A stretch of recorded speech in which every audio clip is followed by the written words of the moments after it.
पुढची महत्त्वाची बातमी आपण बघूया। जयकुमार गोरे, सदाभाऊ खोत आणि गोपीचंद पडळकर यांच्यामध्ये जत पंचायत समितीच्या नव्या प्रशासकीय इमारतीच्या भूमिपूजन कार्यक्रमात चांगली जुगलबंदी रंगली।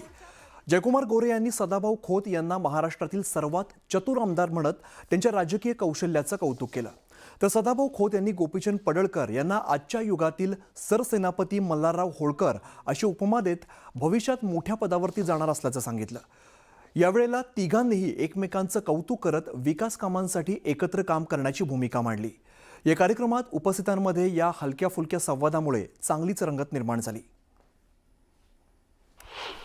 या महाराष्ट्रात सगळ्यात चतुर आमदार कोण असेल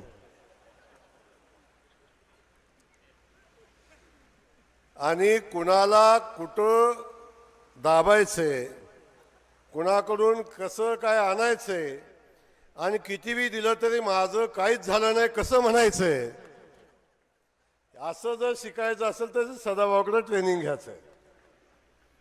पण एक लक्षात ठेवा, सदाभाऊ सारखा सहकारी मिळणं, जीवाभावाचा सहकारी मिळणं हे पण खऱ्या अर्थानं नशीबवानाचं काम असतं।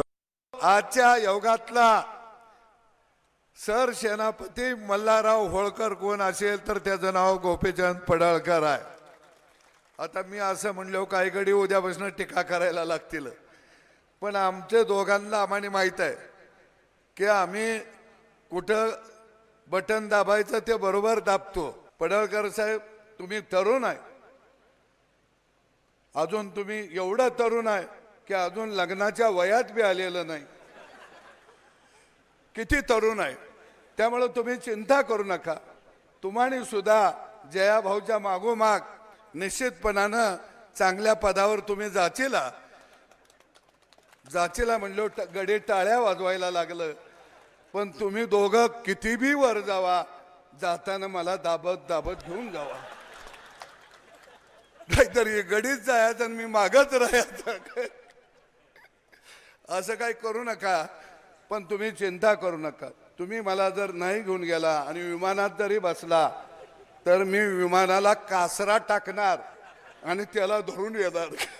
सदाभाऊ उपस्थित आहेत। सदाभाऊला मी काय त्यांना आमदार म्हणून बोलवलं नाही, माझे मित्र म्हणून बोलवलं नाही, जत तालुक्याची वकिली बिना पैशात करण्याच्यासाठी तुम्हाला बोलावलंय। तुम्ही फक्त जतच बोलायचं, तुम्ही स्वतःचं काही बोलायचं नाही, कारण ते जयाभाऊंचे खास मित्र आहेत, ते वारंवार विकासाच्या दृष्टिकोनातून नेहमी बोलत असतात। पुढची मोठी घडामोड आपण बघूया। राष्ट्रवादी काँग्रेसमध्ये सुरू असलेल्या अंतर्गत नाराजी नाट्याच्या पार्श्वभूमीवर एक मोठी राजकीय घडामोड समोर आली आहे। खासदार पार्थ पवार यांनी मुख्यमंत्री देवेंद्र फडणवीस यांची वर्षा बंगल्यावरती जात भेट घेतल्याची माहिती सूत्रांनी न्यूज 18 मराठीला दिली आहे। या भेटीची कोणालाही कल्पना नव्हती, मात्र अचानक झालेली भेट आणि राष्ट्रवादी काँग्रेसमध्ये वेगाने घडत असलेल्या राजकीय घडामोडी यामुळे दोन्ही नेत्यांमध्ये महत्त्वाची चर्चा झाली असणार हे उघड गुपित होतं। राष्ट्रवादी काँग्रेसमध्ये सध्या सुरू असलेल्या अंतर्गत संघर्षाच्या पार्श्वभूमीवर मुख्यमंत्री आणि पार्थ पवार यांच्या भेटीला विशेष महत्त्व प्राप्त झालंय। मला वाटत नाही की राष्ट्रवादी काँग्रेसचे माननीय आमच्या सुनीताताई पवार यांच्या नेतृत्वात आहे, तिथे कुठलंही त्या ठिकाणी असं हे नाही आहे, मतांतर नाही आहे, काहीतरी उगीच बातम्या येत आहे।